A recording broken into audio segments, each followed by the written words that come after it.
Thank you, Professor Aurora. First of all, it is going to be difficult to defend what grade I should be given. But in any case, any grade for me is useful because it tells me something, and if it's a bad grade, I know I have to work harder.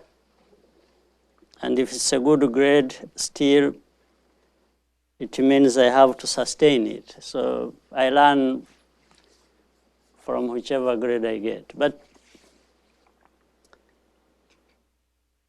first of all, I want to say our situation, Rwanda's case, is a very complex one, but is full of lessons, not only for Rwandans, maybe for the rest of the world, and specifically for Africa. It shows what we are capable of in two ways. One, where we put ourselves. The tragedy of '94, the destruction that came with it. So it shows how human beings are capable of the worst things that they can also do for themselves. But 22 years down the road, it also shows what human beings are capable coming from this background of a tragedy to a situation where not only comparison can be made between our situation with the normal situations, but also how, in fact, in some instances, Rwanda can provide examples to learn from across the world. If you look at the reforms we have carried out in many areas, Rwanda ranking in terms of doing business by global institutions among the top, competitiveness of our economy among the top, and consistently.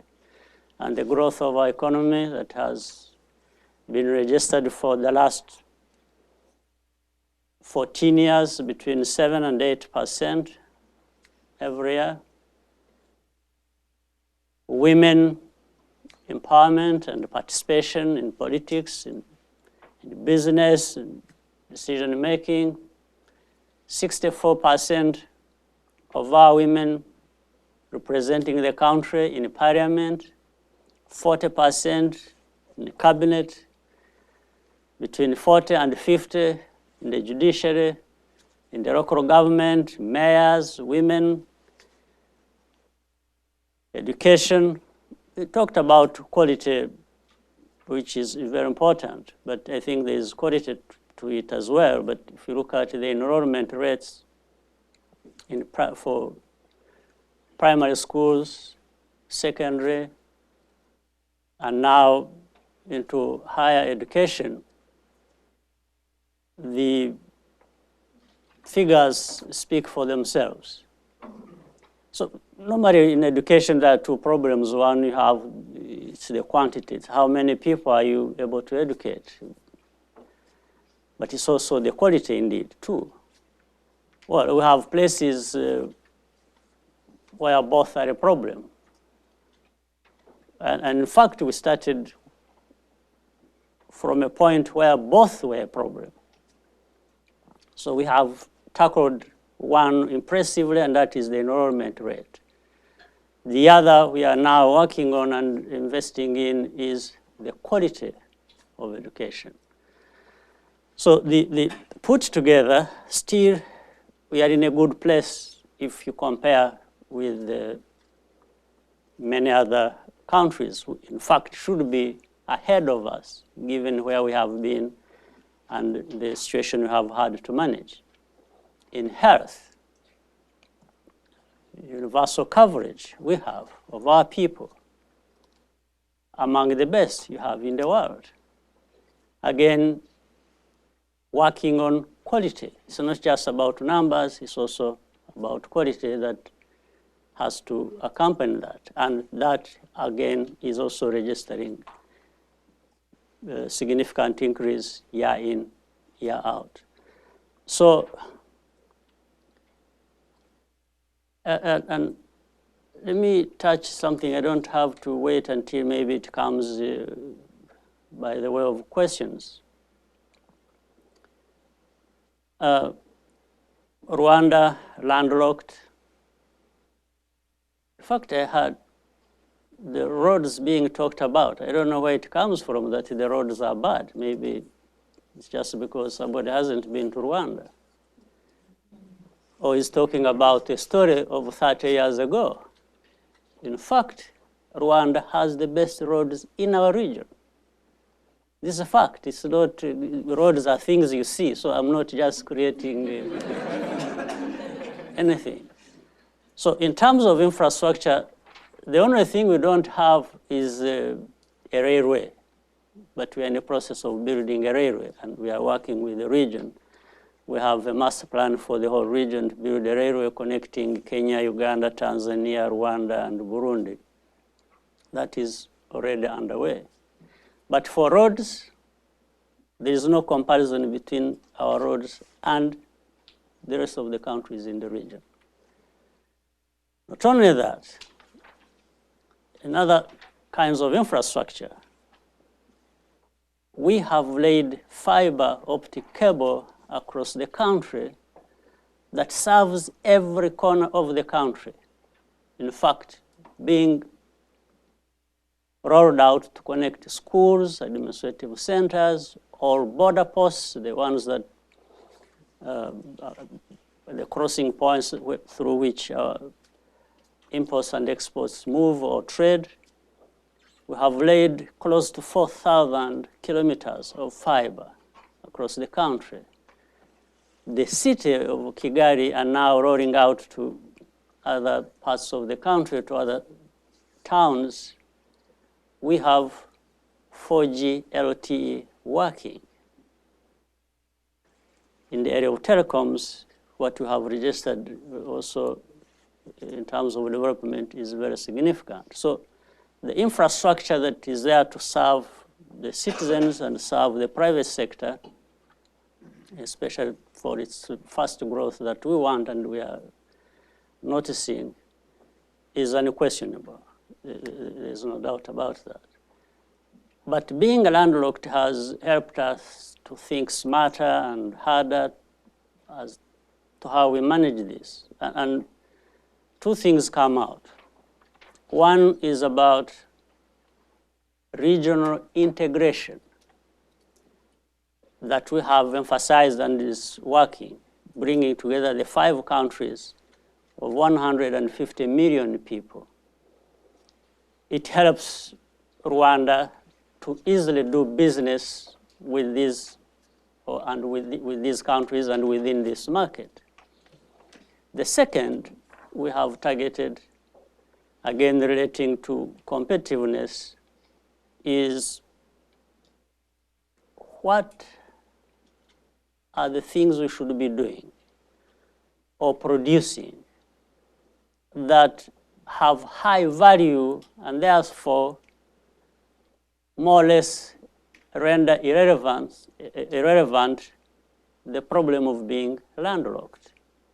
In fact, that's why we have emphasized investments in technology, in services, in knowledge, because most of what you get from this is not that sensitive to how far you are from the ports that through which you have to export some of the things. So there is that in mind as to what we have to do, and it's complex, there's no doubt, but I think looking at the continued growth, and growth, by the way, that translates into development of our citizens. It's not just growth, again, in terms of numbers, impressive numbers. It's growth that contributes to development of our people.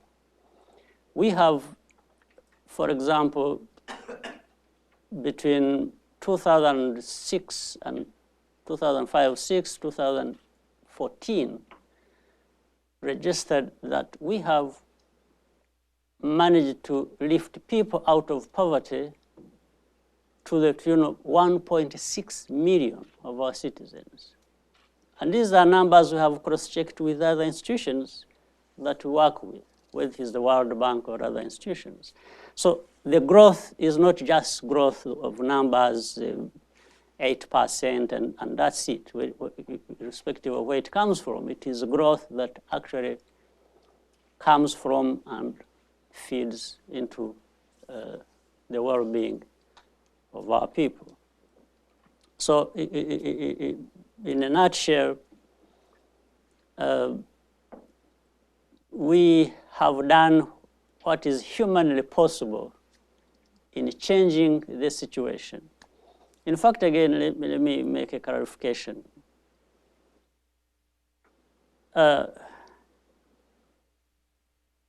Even with aid we have got, which has been very helpful, but we are not the only ones who get aid.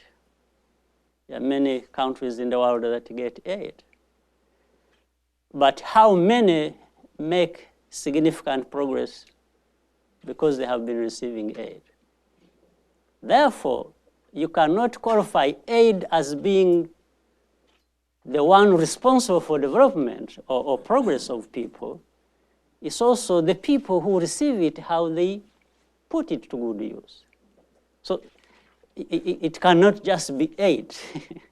It has to be those who receive aid, how do they use it? And if they use it to build the kind of foundations on which they should be able to stand on their own for their future well-being and development. So MDGs that were talked about, I was actually co-chair of the MDGs Commission from the beginning to the end, with the different other leaders. At one point, the Prime Minister of Spain, another, the Prime Minister of Australia, the last was the Prime Minister of Norway. I was, throughout the years, the co-chair of MDGs Commission. So from outside, there are things you get. But if you rely on what you get from the outside and don't do nothing from the inside, you are doomed. You won't make any progress. So MDGs were helpful as simply a framework and to guide us to things we need to do. But until you do those things, then you don't make any progress. So enough of defending my grades. I think I would just simply welcome any questions, and I'm always happy to be here. I'm happy to be back. I always find different faces, but always a pleasure. Thank you very much.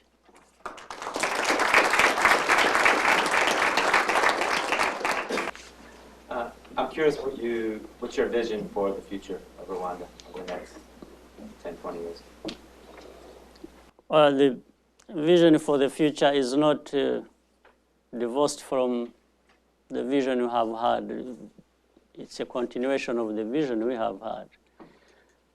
One, the vision we have had is really hinged on people, and their well-being, their development, and then the rest are those things that enable us to be where we want to be. But the aim is to be a stable, secure country and prosperous. And we know some of these things have been taken for granted by some other countries, but that's where I want to be. The aspirations are really the same for all people, whether it is Rwanda, Africa, or other parts of the world. So I think we've been doing a lot, as I said earlier, to build the foundation, a very firm foundation on which we can keep building for the well-being of Rwandans. And for Rwanda in particular, we are very conscious and probably better than anybody or more than anybody as to how our number one asset is our people. So how we invest in our people for their health, for their education, for skills, for they being the drivers of what they get and want for their future is the only way. So 20 years down the road, I think we should be, maybe we are about to obtain a middle income status, and that's what we are in the current vision running up to 2020 we are looking at. And more years ahead, why not move to another level like we have seen other countries progress. Michael? Well, first, thank you very much for being here. It's a great honor. We really appreciate it. Milka mentioned, brought up the electricity point. I think it's a fair point that you made great progress, went from 2% to 9% of population having electricity, but that's still 9%. And I was just curious how you were thinking about developing the electric grid. Sounds like there's a lot of potential in geothermal.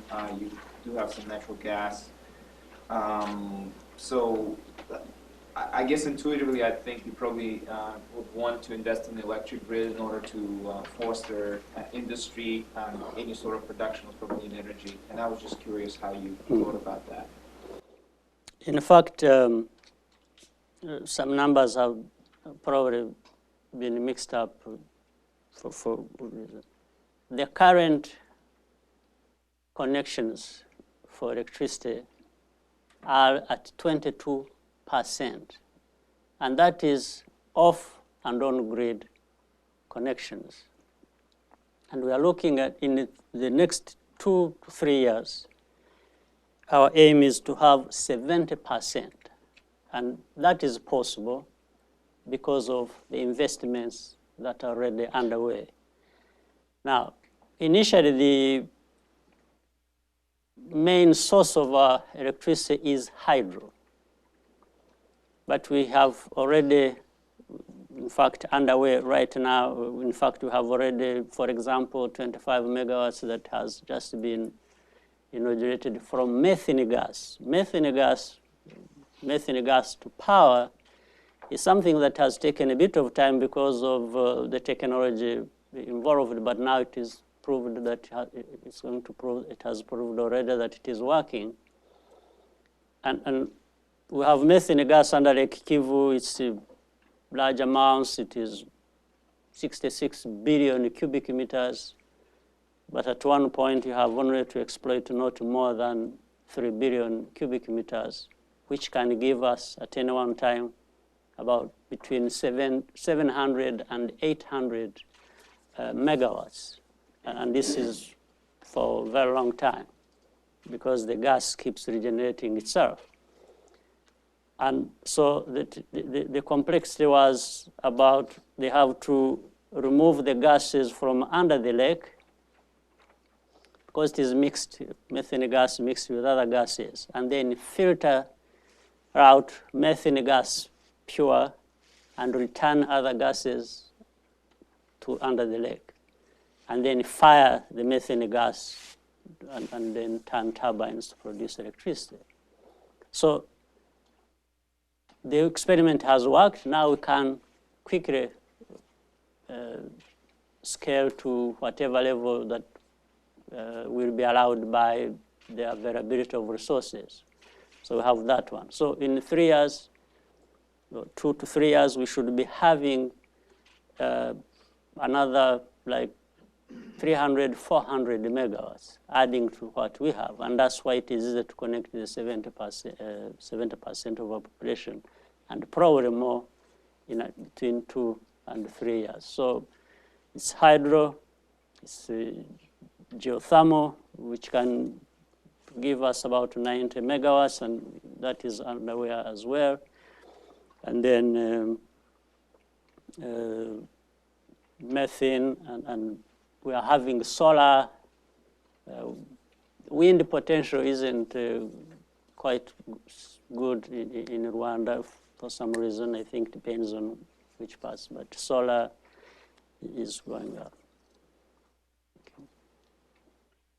Look, I was wondering how your strategy kind of factored in the whole national identity building, and how important that was in kind of changing a lot of the programs that you came up with, at least in Rwanda. Yes, that's a very good question. In fact, I should quickly say what has helped us with the tragedy we talked about, which the case talks about and where we have come from, had its silver lining in a sense. It helped mobilize people, because simply there is no, even with the different sections of our population that were affected had been, having problems of division and so on. After the tragedy, everyone took, note that nobody benefited from it. Not a single family, not a single individual. Everybody lost, whichever side you were from. So there was compelling need for people now to get together and say unity of our people working together is the way forward for all of us. So that has helped to mobilize, the people, and everybody is engaged. And that's why even some of the programs actually we carry out are easier to implement in our case than probably in many other cases that you may think of. There is that unit of purpose.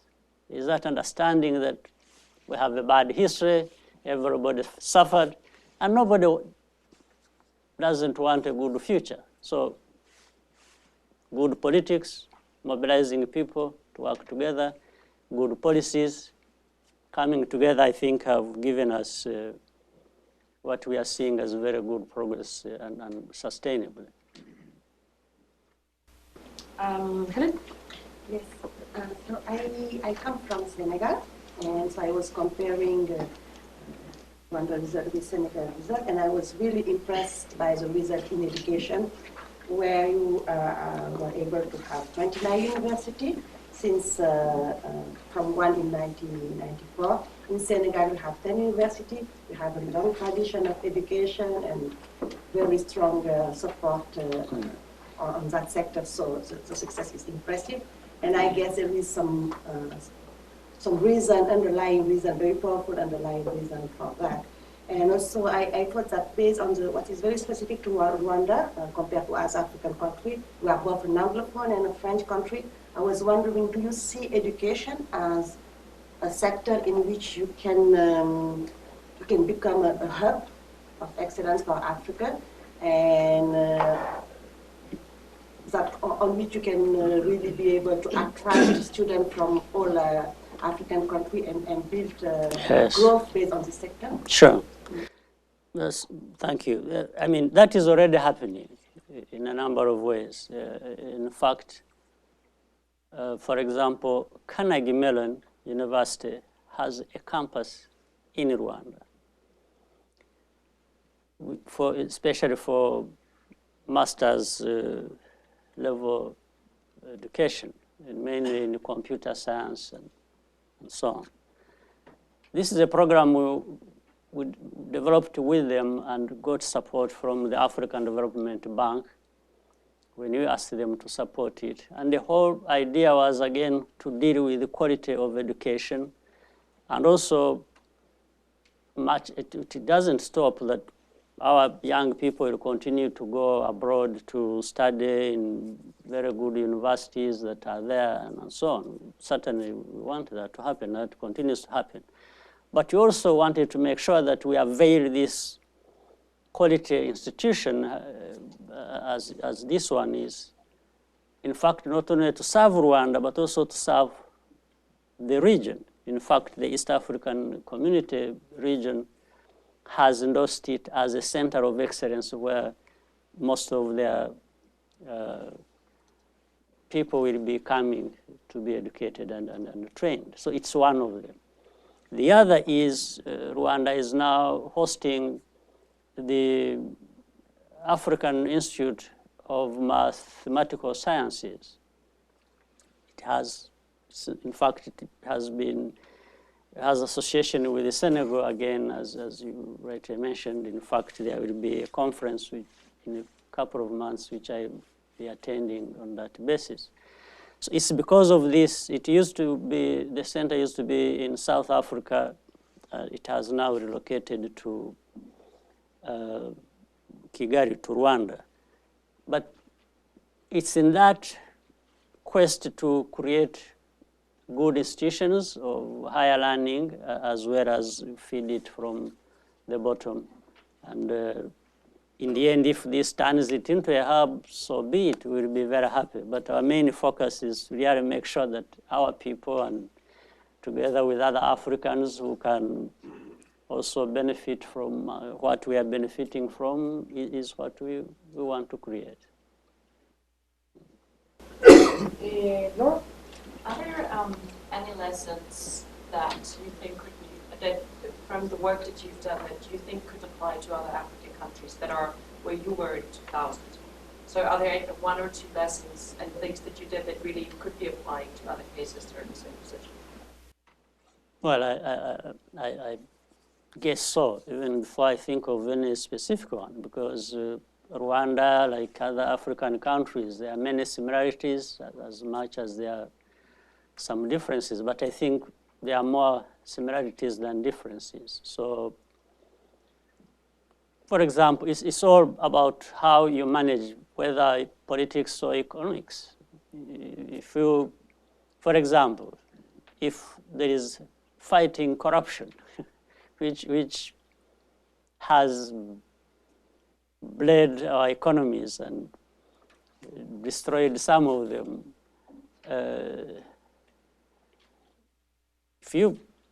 if the model we have applied of accountability from the bottom, the top, or top, bottom, then other countries can do that. Why not? It's all political will. It's whether you've decided and are committed to doing it, and it will happen. So I'm sure there are lessons to learn, as we have learned lessons from other places. The things we are doing, some of them have been experimental, but others we have right away picked from other places and applied them to our own situation, and things have worked. So if they can work for us from elsewhere, then from Rwanda, things may work for others as well. Sarah? To that point, we found it interesting that the Rwandan Development Board was modeled after Singapore. And also the goal of your Vision 2020 was to very much follow a trajectory where you become a knowledge-based economy by 2020. And so I was curious to get your thoughts on sort of how you chose to follow this development model and what challenges you foresee in following this development trajectory and where you might see the potential divergence. Right. Yeah, I have just said we've learned from other countries, from other people's experiences, and definitely we are very close to Singapore. We work very closely with them. In fact, they have participated in a number of things where they have helped us, given from. So what we do is like we go out and do some shopping. We go to countries and look at the things we like, and not only the things we like, but things that may work for us. And then we choose. So in our shopping process, we liked what we saw in Singapore. And so given the good relationship we had, we learned a few things and worked together, and some of the things shaped around that. And then, as again I said, for Rwanda, the number one asset is our people. So, and with the people, you just have to invest in education, in training, in their health. And then the rest, the infrastructure, all kinds of other things just help to propel whatever we want to do forward. Enter. Please pronounce it. Etienne? Yes. E-T-G-E-N. Etienne. I was looking at one of the exhibits from our case, and of course it ends in 2009, but looking at FDIs being just north of 1% of GDP, the stalling growth of exports between 2004 and 2009, and also seeing that the commercial lending rates have not really gone down below 16%, there will be a perceived sense that there's weakness in the private sector, especially towards export-oriented growth. How did your government and how did you actually manage to change that? It takes time. It has been happening over time. Private sector, like many other sectors in our country, have also started from a very low base indeed. But we have benefited from more people being exposed, and now the private sector level of effectiveness in our economy has completely changed and has been growing over time. In fact, we have also been seeing more FDIs coming in. Last year alone, we, for example, went up to 1.2 billion US dollars that came in that way. So from levels of about half of that earlier on. So it's a question of continued exposure, training, and we are seeing more people. In fact, fortunately also a big part of the investments in our country is also domestic. We are seeing more Rwandans making the kinds of investments we need themselves from their own resources or from wherever they get them. Let me get the last question to make it count.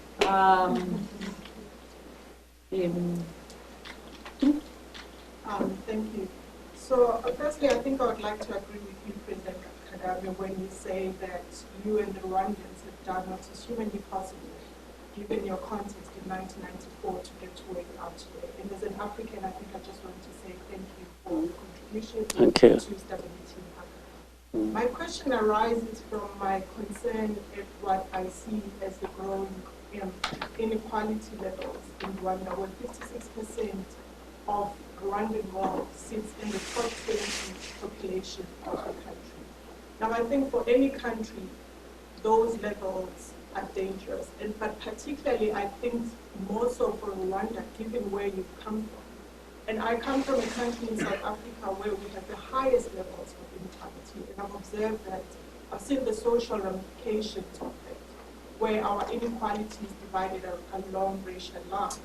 So I'm just wondering what your strategy is with your government to ensure that the economic wealth that you continue to benefit from your reforms actually do trickle down to the rest of the population, but also more importantly, that it is not based along tribal lines. Because I think then that has the potential to actually undo all of the work that you have been doing. For sure, absolutely. Well, I don't know what figures, the figures you are using are of when, but actually, 2011 figures. Yeah, the studies that came out, was it the beginning of this year or end last year? It was towards, we are now in February, so it was actually the end of No, it was in January. The Statistics Department, working with the World Bank, with UNDP, actually show that inequality has been narrowing very fast. These are the latest figures we have. But also to give you, and that's why I talked about growth actually feeding into our development. When I talked about 1.6 million people that were, for example, got out of poverty between 2005-06 and 2014, that shows you that, and let me, for me, the other measure may be other than just the figures people talk about is when we look at the lowest level of our people, the poor people, and the majority of them, where they are, even if you just measured how fast they are getting out of that,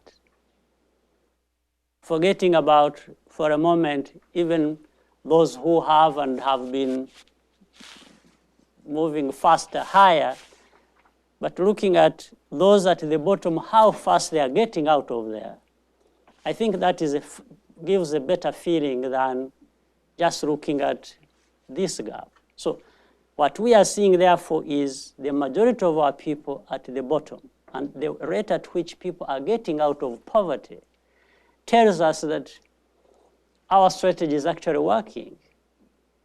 And therefore, if you look at the GDP per capita, that has more than quadrupled from 2000 to today. And this is real. It's not just GDP per capita of some numbers. No, it's real. It means it has been trickling to the individual citizens. We see the difference being made down there. Now, the last part, which I want to rule out absolutely, is whether the level at which people are getting better in their welfare and their well-being and incomes has nothing to do with the divide that has been there in our society. Absolutely not. There's no trace of that in our analysis, in our knowledge as we know from one year to another as we have been moving forward. There hasn't been any trace of that. And we are conscious of that anyway, so otherwise we wouldn't be making any difference. Well, sadly, we're running out of time, and I do want to leave 5 minutes to see if we can take a group photo, but let me really, really thank you because I know you have a very busy life. Thank you.